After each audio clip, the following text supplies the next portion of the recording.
ಉನ್ನತವಾದ ಅಧಿಕಾರವನ್ನು ಸಿಗಲಿ ಈ ಸಂದರ್ಭದಲ್ಲಿ ನಮ್ಮ ಮಂಡ್ಯ ಜಿಲ್ಲಾ ಕಾಂಗ್ರೆಸ್ ಸಮಿತಿ ವತಿಯಿಂದ ನಾವು ಅವರಿಗೆ ಅಭಿನಂದನೆ ಸಲ್ಲಿಸ್ತೀವಿ. ಹಾಗೆ ಈ ಕಾರ್ಯಕ್ರಮದಲ್ಲಿ ನಮ್ಮ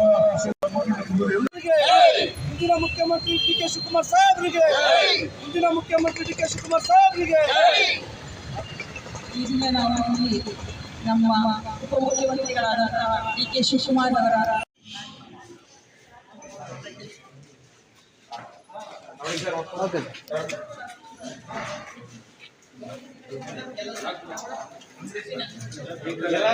ವಾಸ್ತವಿಕವಾಗಿ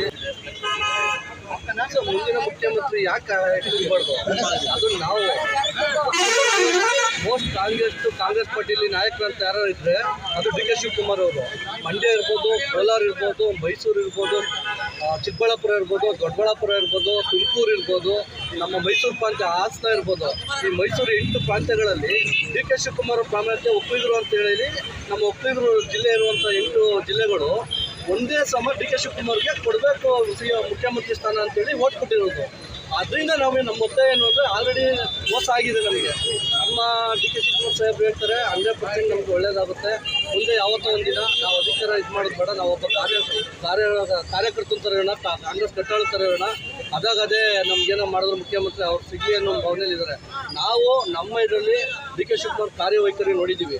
ಯಾವ್ಯಾವ್ದು ಇರ್ಬೋದು, ಅವರು ಪವರ್ ಮಿನಿಸ್ಟರ್ ಆಗಿದ್ದಾಗ, ಹಿಂದೆ ನಗರಾಭಿವೃದ್ಧಿ ಮಿನಿಸ್ಟರ್ ಆಗಿದ್ದಾಗ, ಪವರ್ ಮಿನಿಸ್ಟರ್ ಆದಮೇಲೆ 250 ಮೆಗಾವ್ಯಾಟ್ ಇರ್ಬೋದು. ಇವತ್ತು ಅವತ್ತಿನ ಏನಿತ್ತು ಲೋಡ್ ಶೆಡ್ಡಿಂಗು, ಅದೆಲ್ಲ ಒಂದು ಸಾಕ್ಷಿ ಗುಡ್ಡೆ ನಮ್ಮ ನಾಯಕರು ಹೇಳ್ತಾ ಇರ್ತಾರೆ. ಒಂದು ಸಾಕ್ಷಿ ಗುಡ್ಡೆ ನಿರ್ಮಿಸಬೇಕು. ಯಾವುದೇ ಒಂದು ಚಾನ್ಸ್ ಸಿಗ್ತಲ್ಲ, ಯಾವುದೇ ಒಂದು ಮಂತ್ರಿಗಿರಿ ಸಿಗ್ತಲ್ಲ, ಆ ಚಾನ್ಸ್ನ ನಿಭಾಯಿಸ್ಕೊಂಡು ಬಂದಿದ್ದಾರೆ. ಹೈಕಮಾಂಡ್ ಹೇಳಿರ್ಬೋದು. ಹೌದು, ಅದೇ ರೀತಿ ಅದಕ್ಕೆ ಬರ್ತಾ ಇದ್ದೀನಿ. ನೀವೇನು ಹೇಳ್ತಾ ಇದ್ದೀರಾ, ನಾನು ಅದೇ ಉದಾಹರಣೆ ಕೊಟ್ಕೊಂಡು ಬರ್ತಾ ಇದ್ದೀನಿ. ಅವ್ರು ಏನೇನು ಮಾಡಿದ್ದಾರೆ, ಸಾಕ್ಷಿ ಗುಡ್ಡೆಗಳು 200 ಮೆಗಾವ್ಯಾಟ್ ಇರೋದಲ್ಲ ಸೋಲಾರ್ ಪ್ರಾಜೆಕ್ಟಿಂದ, ಅದು ಅವ್ರ ಸಾಕ್ಷಿ ಗುಡ್ಡೆ. ಇವತ್ತು ಸೋಲಾರು ಎಲ್ಲರಿಗೂ ಇದು PC-ಗಳು ಎಷ್ಟು ಬೇಗ ತಲುಪ್ತೈತೆ, ಅದೆಲ್ಲ ಡಿ.ಕೆ. ಶಿವಕುಮಾರ್ ಅವರ ಕಾರಣ. ಆ ಥರದ್ದು ಮುಂದೆನೂ ತುಂಬ ಇನ್ನೂ ಯೋಜನೆಗಳು ಇದ್ದಾವೆ. ಇವಾಗ ಗ್ರೇಟರ್ ಬೆಂಗಳೂರು ಮಾಡ್ತಾ ಇದ್ದಾರೆ. ಅದೇ ರೀತಿ ತುಂಬ ಯೋಜನೆಗಳಿದೆ. ಅಂಥ ಮನುಷ್ಯನಿಗೆ ಇವಾಗ 63 ವರ್ಷ, ಅವ್ರಿಗೆ ಇನ್ನೂ ಮುಂದಿನ ಹೆಚ್ಚು ರೀತಿಯಲ್ಲಿ ನಮ್ಮ ನಾಯಕರು ಕೆಲಸ ಮಾಡೋಕ್ಕೆ ಆಲ್ರೆಡಿ ತೋರಿಸಿದ್ದಾರೆ ರಾಜ್ಯ ಜನಕ್ಕೆ ಡಿ.ಕೆ. ಶಿವಕುಮಾರ್ ಶಕ್ತಿ ಏನು ಅಂತ. ಅದೇ ರೀತಿ ನಮ್ಮ ಒಕ್ಕಲಿಗರಲ್ಲಿ ಏನು ಪ್ರಾಮುಖ್ಯತೆ ಇದೆಯೋ ಎಲ್ಲರೂ ನಾವು ಡಿ.ಕೆ. ಶಿವಕುಮಾರ್ CM ಆಗಲಿ ಅನ್ನೋದನ್ನ ಏನು ತಪ್ಪಿಲ್ಲ. ಅದೇ ರೀತಿ ನಾವು ಹೇಳ್ತಾ ಇದ್ದೀವಿ. ಇವತ್ತು ಹೈಕಮಾಂಡ್ಗೆ ಎಚ್ಚರಿಕೆ ಕೊಡ್ತಾ ಇದ್ದೀವಿ. ನೀವು ಡಿ.ಕೆ. ಶಿವಕುಮಾರನ್ನ ಮುಂದಿನ ಮುಖ್ಯಮಂತ್ರಿ ಮಾಡಲೇಬೇಕು. ಇಲ್ಲ ಅಂತ ಕಾರಣದಲ್ಲಿ ನಮ್ಮ ಒಕ್ಕಲಿಗರ ಸಂಘ ಇರ್ಬೋದು, ನಮ್ಮ ಮಂಡ್ಯ ಡಿಸ್ಟಿಕ್ ಇರ್ಬೋದು, ಎಲ್ಲರನ್ನೂ ಉಗ್ರ ಪ್ರತಿಭಟನೆ ನಿಂತು ಡಿಸೆಂಬರ್ ನಂತರ, ಇವಾಗ 2 ವರ್ಷ ಅಂತ ಹೇಳಿದ್ದಾರೆ, ಅದಾದಮೇಲೆ ಡಿಸೆಂಬರ್ ನಂತರ ಉಗ್ರ ಪ್ರತಿಭಟನೆ ನಿಂತು ಮಾಡ್ತೀವಿ.